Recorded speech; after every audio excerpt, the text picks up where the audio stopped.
তৌফিক দিয়েছেন। আমার ভাইজান,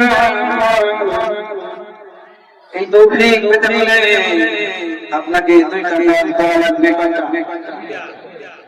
আল্লাহ তাআলা আপনাদেরকে এই জায়গায় বসে তৌফিক দিয়েছে। যারা দোকানে ঘোরাঘুরি করতেছে, বাইরে ঘোরাঘুরি করতেছে, বাড়িতে বসে আছে, আল্লাহ তাআলা তাদেরকে কেন তৌফিক দিল না? আল্লাহ তাআলা আপনাদেরকে ভালোবাসে, তাদেরকে ভালোবাসে না? তাদেরকেও ভালোবাসে। আল্লাহ তাআলার ভালোবাসা ছাড়া, আল্লাহ তাআলার রহমত ছাড়া একটা সেকেন্ড আপনি জীবিত থাকতে পারবেন না, ঠিক কিনা বলেন? অথচ আমরা অহংকার করি কি করি না? আল্লাহর রহমত ছাড়া, আল্লাহর ভালোবাসা ছাড়া আপনি বাঁচতে পারবেন না। আল্লাহ তাআলা প্রত্যেকটা মানুষকে ভালোবাসে। বাইরে যারা ঘোরাঘুরি করতেছে তাদেরকেও আল্লাহ তাআলা ভালোবাসে কি বাসে না? আমার ভাইজান, আল্লাহ তাআলার ভালোবাসা জোর করে না, ঠিক কিনা বলেন? একটা উদাহরণ দিই। সোনার খাঁচাতে যদি আপনি একটা পাখি পালেন, সোনার খাঁচাতে, ওই পাখিকে যদি আপনি প্রতিদিন বলেন ভালোবাসি ভালোবাসি ভালোবাসি, ওই খাঁচাকে যদি আপনি একদিন মুখ খুলে দেন, ওই পাখি আপনার কাছে থাকবে না?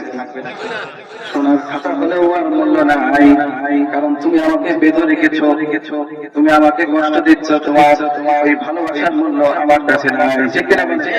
ঠিক সেই রকম করে বান্দাকে আল্লাহ তাআলা জোর করে ভালোবাসতে চায় না।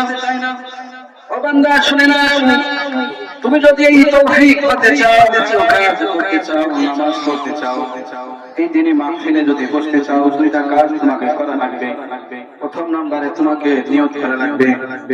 রাসূল করিম সাল্লাল্লাহু আলাইহি ওয়াসাল্লাম জানিয়ে দিলেন, ইন্নামাল আমালু বিন্নিয়াত। প্রথম নম্বরে আপনাকে নিয়ত করা লাগবে। দ্বিতীয় নম্বরে আপনাকে চেষ্টা করা লাগবে। শুধু নিয়ত করে বসে থাকলে হবে না। এই মাহফিলের প্যান্ডেলে আসার আগে আপনারা কিন্তু নিয়ত করেছিলেন, এশার পরে মাহফিলের প্যান্ডেলে গিয়ে বসবো, ঠিক কিনা বলে? অন্তরের ভিতরে নিয়ত হয়েছিল এশার পরে বসবো, অথবা দ্বিতীয় বক্তা আসলে বসবো, অথবা প্রধান বক্তা, অনেকে নিয়ত হয়ে আছে, প্রধান বক্তা আসলে বলবো। অনেকে নিয়ত করে বসে আছে, মাহফিল শুনবো না, ঘোরাঘুরি করে বাড়ি থেকে ঘুমাবো, ঠিক কিনা বলেন? নিয়ত আগেই হয়ে আছে যে আমি কি করবো। প্রথম নম্বরে আপনি যদি ভালো কাজ করতে চান, আল্লাহ তাআলার তৌফিক যদি আপনি পেতে চান, আপনাকে নিয়ত করা লাগবে। ইমাম বুখারী রাহমাতুল্লাহ আলাইহি তার কিতাবের প্রথম হাদিস, এই হাদিসটা দিয়েছে যে তোমার নিয়তকে তুমি সর্বপ্রথম শক্তিশালী করো। আল্লাহ পাক রব্বুল আলামিন কোরআনে কারিমে ঘোষণা করে দিলেন, সূরা আন-নাজমের 40 নম্বরে আল্লাহ তাআলা জানিয়েছেন, وَلَيْسَ لِلْإِنسَانِ إِلَّا مَا سَعَى। আল্লাহু আকবার। বান্দা, তুমি যদি তৌফিক পেতে চাও, নিয়ত করলেই হবে না, তোমাকে চেষ্টাও করা লাগবে। وَلَيْسَ لِلْإِنسَانِ إِلَّا مَا سَعَى।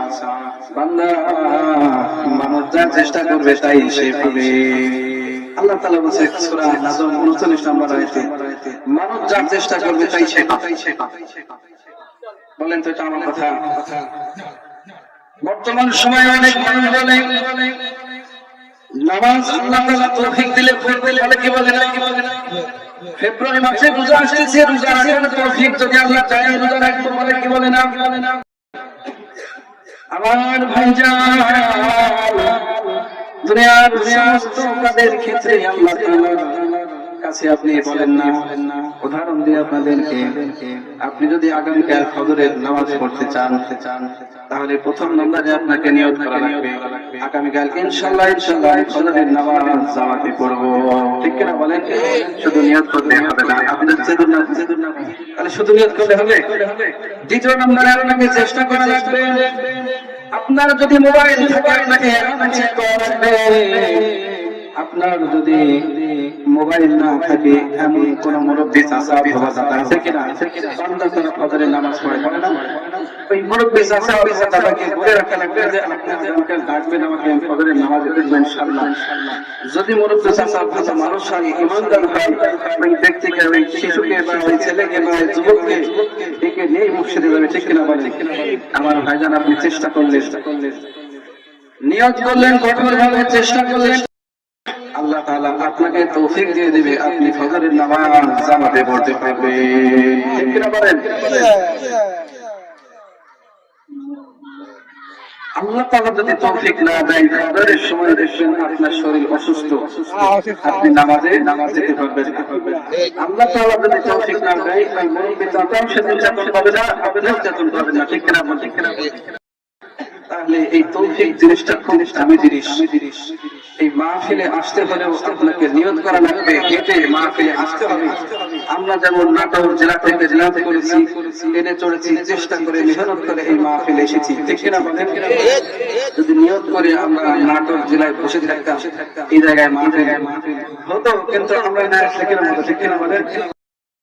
তাহলে শুধু নিয়ত করে বসে থাকলে আল্লাহ তাআলা আপনাকে তৌফিক দিবে না। আল্লাহ তাআলাই বলছে, মানুষ যা চেষ্টা করে তাই সে পায়। আমার ভাইজান, আগামী কাল সকালবেলা রিজিকের তালাশের জন্য আপনি যখন বের হবেন, আল্লাহ পাক রব্বুল আলামিন জানিয়ে দিলেন, ফাইদা কুদিয়াতিস সালাতু ফান্তাশিরু ফিল আরদি ওয়াবতাগু মিন ফাদলিল্লাহ। আমার ভাইজান, আল্লাহ তাআলা জানিয়ে দিলেন, নামাজ শেষ করার সময় রিজিকের তালাশ করুন, রিজিক খোঁজা। ঠিক কিনা? এখন আপনি নামাজ শেষ করে মসজিদ থেকে বের হয়ে যদি দাঁড়িয়ে থাকেন নিয়ত করে, আল্লাহ বলেছে রিজিক তালাশ করতে। আমি বের হয়ে যদি দাঁড়িয়ে থাকেন, শুধু দাঁড়িয়ে আছেন, আল্লাহ বলেছে বের হয়ে যান, বের হয়েছি। কোনো কাজ যদি আপনি না করেন, সন্ধ্যার পর অথবা সপ্তাহ শেষে, মাস শেষে 1 টাকা রিজিক পাবেন। দুনিয়াতে 1 টাকা, 100 টাকা, 300 টাকা কামাই করতে হলে আপনাকে শুধু নিয়ত করলে হবে না, আপনাকে নির্দিষ্ট জায়গা পর্যন্ত যাওয়া লাগবে। ঠিক কিনা বলেন? আপনাকে মাঠে যাওয়া লাগবে, অথবা নীলফামারী অথবা কিশোরগঞ্জ অথবা সৈয়দপুর অথবা ঢাকা অথবা রাজশাহী। আল্লাহ তাআলা আপনার যেখানে রিজিক রেখেছে আপনাকে সেই জায়গায় যাওয়া লাগবে। অনেক মানুষের রিজিক আল্লাহ তাআলা বিদেশে রেখেছে। ওই বান্দাকে ওই বিদেশের মাটিতে গিয়ে ওই জায়গায় যাওয়ার পরেও ওই জায়গায় খুঁজে হলেন, কিন্তু আপনি কাজ করলেন না। কি করলেন না? এটা হলো চেষ্টা। আপনি চেষ্টা করলেন না, কাজ করলেন না, ওই মালিক আপনাকে বেতন দেবে, 1 টাকা পাবেন। আমার ভাই জান, দুনিয়াতে যদি আপনি 1 টাকা চেষ্টা কামাই না করতে পারেন, আল্লাহ তাআলা আপনাকে তৌফিক দিবে। এত দামি জিনিস এমনি পেয়ে যাবেন না। তাহলে আমার ভাইজান, বিয়ে করতে হলে আপনাকে যদি নিয়ত করে আপনি ঘরে বসে থাকেন, আপনার বিয়ে হবে না। বলেন তো, আমি বিয়ে করবো এই নিয়ত করে ঘরে বসে থাকি, মেয়ে না আপনার জিন্দেগিতেও বিয়ে হবে না। ঠিক কিনা? আপনাকে মেয়ে আগে বেড়াতে হবে, তারপরে আপনার বিয়ে। ঠিক না? তাহলে শুধু নিয়ত করে বাড়িতে বসে থাকলে যেমন আপনি বিয়ে করতে পারবেন না, রিজিক তালাশ করতে পারবেন না, আপনি নামাজ পড়ার তৌফিক পাবেন না। এই দুনিয়ার হাইসিতে আপনি যদি বড় বড় ডিগ্রি হাসিল করতে চান, বাড়িতে বসে কলেজে বসে শুধু নিয়ত করে আছেন আমি ইঞ্জিনিয়ার হব, শুধু নিয়ত করে ডাক্তার হব, শুধু নিয়ত করে মুফতি মুহাদ্দিস হাফেজ হব, নিয়ত করে বসে আছেন, জিন্দেগিতে ওই জিনিস হাসিল হবে? 6 বছর 7 বছর 10 বছর পর্যন্ত আপনাকে মেহনত করা লাগবে, চেষ্টা করা লাগবে। কি লাগবে না? চেষ্টা করার পরে আল্লাহ তাআলা আপনাকে ওই ফল দান করবে। এমনিতে যদি আল্লাহ তাআলা তৌফিক না দেয়, আপনার শারীরিক রোগ হলে, শারীরিক সমস্যা হলে আপনি ওই ডিগ্রিও পাবেন না, আপনি রিজিকও পাবেন না। ঠিক কিনা বলেন? আমার ভাইজান, তৌফিক জিনিসটা খুবই দামি জিনিস। এই যে আপনারা এই জান্নাতের বাগানে বসার তৌফিক পেয়েছেন, এজন্য আবার বলেন আলহামদুলিল্লাহ। আপনারা নিয়ত করেছেন, চেষ্টা করেছেন, হেঁটে এসেছেন, আল্লাহ তাআলা তৌফিক দিয়ে দিয়েছে, বলেন আলহামদুলিল্লাহ। ঠিক সেরকম ভাবে নামাজ পড়ার নিয়ম আর চেষ্টা আমরা করবো তো ইনশাআল্লাহ। সামনে রমজান মাস আসতেছে, রমজানের প্রস্তুতি রাসূল করিম সাল্লাল্লাহু আলাইহি ওয়াসাল্লাম জানিয়ে দিলেন, রমজানের প্রস্তুতির অগস্ট মাস থেকে শুরু করো। রাসূল করিম সাল্লাল্লাহু আলাইহি ওয়াসাল্লাম বললেন, اللهم بارك لنا في رجب وشعبان وبلغنا رمضان আল্লাহ রজব মাসে বরকত দাও, শাবান মাসে বরকত দাও, রমজান পর্যন্ত পৌঁছানোর তৌফিক দিয়ে দাও। এই দোয়া প্রত্যেক নামাজের পরে রাসূল করিম সাল্লাল্লাহু আলাইহি ওয়াসাল্লাম এই রজব মাস থেকেই করতে বলতে বলেননি? তাহলে এই দোয়া করতে বলছে যাতে আমি রমজান পর্যন্ত পৌঁছাতে পারি। কারণ এটা দামি মাস, এই মাসে যদি আমার মৃত্যু হয়ে যায় আল্লাহ তাআলা হয়তো আমার জীবনে করে মাফ করে দিতে পারে, ঠিক কিনা বলেন? ওই রমজান মাসে যদি আমার হায়াত আল্লাহ তাআলা রেখে দেয় তাহলে ওই রমজান মাসে আমি রোজা রাখার তৌফিক পেয়ে গেলাম, ঠিক কিনা বলেন? আমার ভাইজান, এজন্য শুধু নিয়ত করলে হবে না, চেষ্টা করা লাগবে।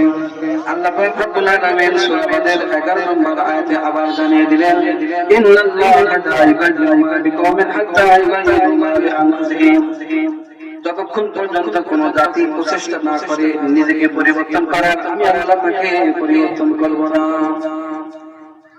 তাহলে নিজেকে যদি সুন্দর মানুষ তৈরি করতে চাই, নিজেকে যদি নামাজি বানাতে চাই, তাহলে চেষ্টা তাকে করা লাগবে, নিজেকে চেষ্টা করা লাগবে যাতে আল্লাহ তাআলা আমাকে কি দান করে, তৌফিক দান করে ভালো কাজ করা, ঠিক কিনা বলেন?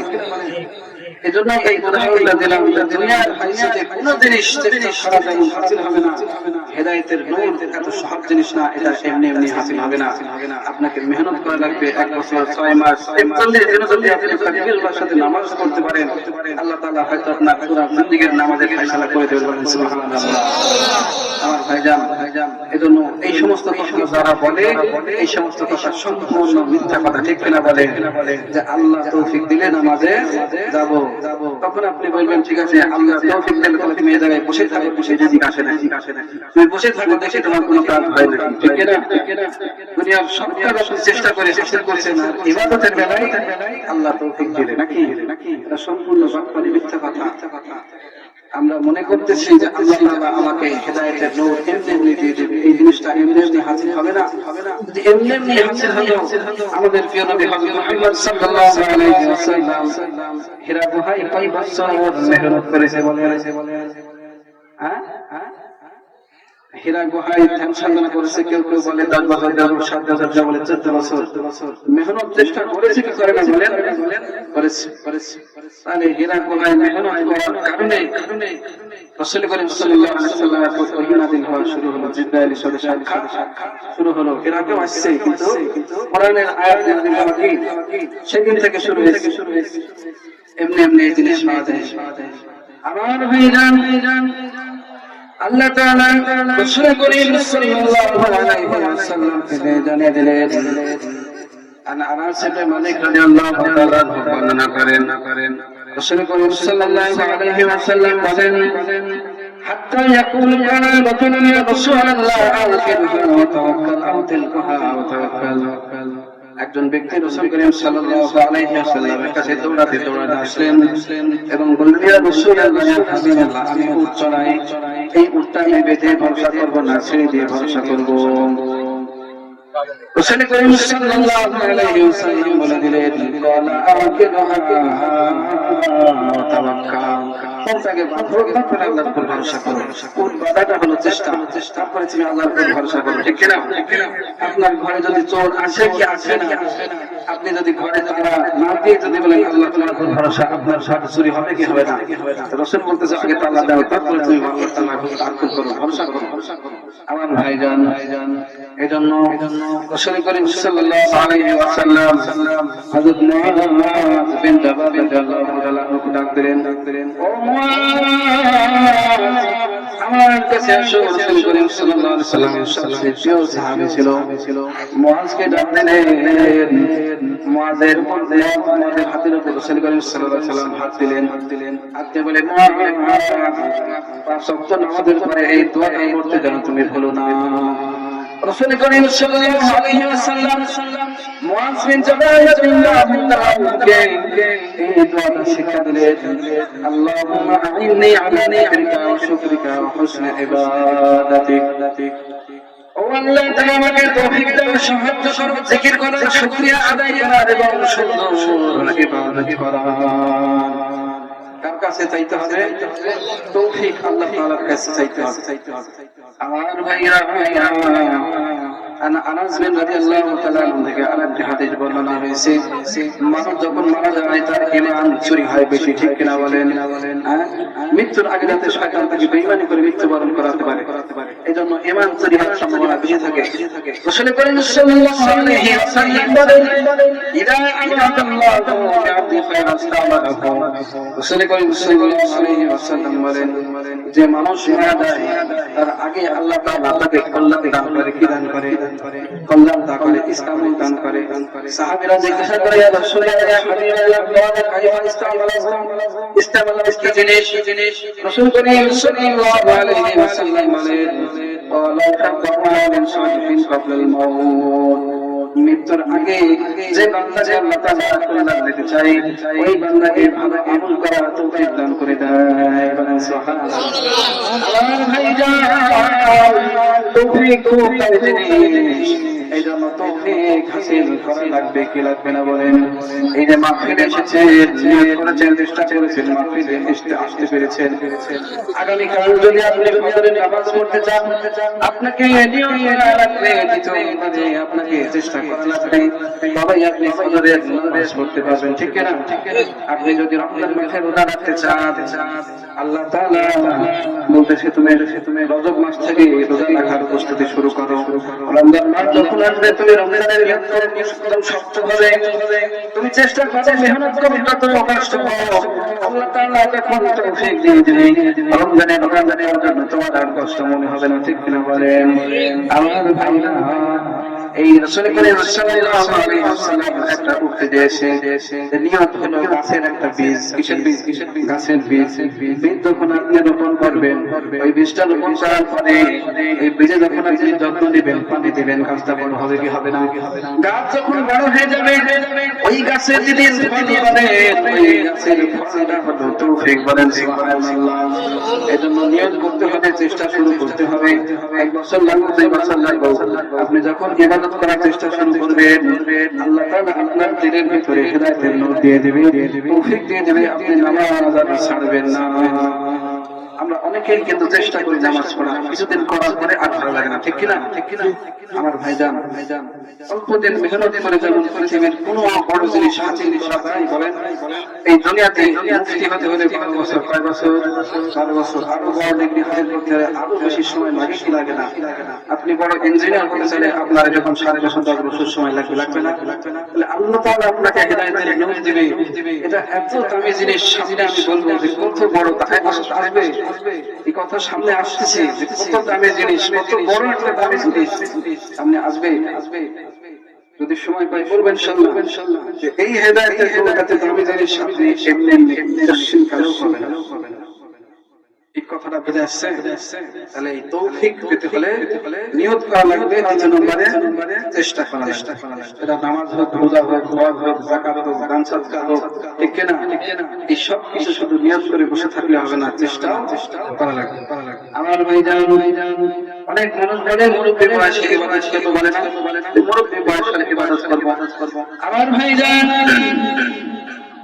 একজন যুবক হয়তো সুখে বলেন, এই যৌবন বয়সে আমি বিয়ে করব না, মুরব্বি বয়সে বিয়ে করব, বলেন দেখি। একজন হাত তুলেন। একজন যুবক হয়তো হাত তুলে বলেন, যৌবন বয়সে আমি মোটরসাইকেল কিনবো না, মুরব্বি বয়সে কিনবো। একজন যুবক মানুষ হাত তুলে বলেন, যৌবন বয়সে গাড়ি তৈরি করবো না, মুরব্বি বয়সে করবো, ঠিক কিনা বলেন? একজন যুবক মানুষ বলেন, যৌবন বয়সে কোনো স্কুলে পড়াশোনা করবো না, ইঞ্জিনিয়ারিং ডাক্তারি করবো না, মুরব্বি বয়সে বিয়ে করবো। এই দুনিয়ার সমস্ত কাজ আপনি যৌবন বয়সে করছেন, আর যে আল্লাহ আপনাকে মহব্বত দিয়ে, ভালোবাসা দিয়ে সেকেন্ড বাঁচিয়ে রেখেছে, ওই আল্লাহর জন্য ইবাদত করছেন আপনি মুরব্বি বয়সে, ঠিক কিনা বলেন?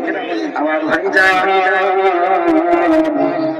মুরব্বি বয়সের ইবাদত হলো নষ্ট পান্তা ভাতের মতো। দুনিয়ার মানুষের যেমন মূল্য নাই, নষ্ট ভাতের যেমন মূল্য নাই, মুরব্বি বয়সের ইবাদত কিন্তু ওইরকম। আল্লাহ তাআলা জানিয়ে দিলেন, যৌবন বয়সের ইবাদত আমার সবচেয়ে পছন্দ। তাই বলে আপনারা মনে করেন না যে মুরব্বি মানুষকে আল্লাহ তাআলা ভালোবাসে না। যে মুরব্বি আল্লাহ তাআলা প্রিয় হয়েছে, মুরব্বি বয়সে আল্লাহ তাআলা তাকে সবচেয়ে বেশি ভালোবাসে, বলেন সুবহানাল্লাহ। আমার ভাইজান, এজন্য ইবাদত যৌবন বয়স থেকে শুরু করতে হবে, আজকে নিয়ত করতে হবে, ঠিক কিনা বলেন? আমার ভাইজান, প্রথম নম্বর বিষয় ক্লিয়ার।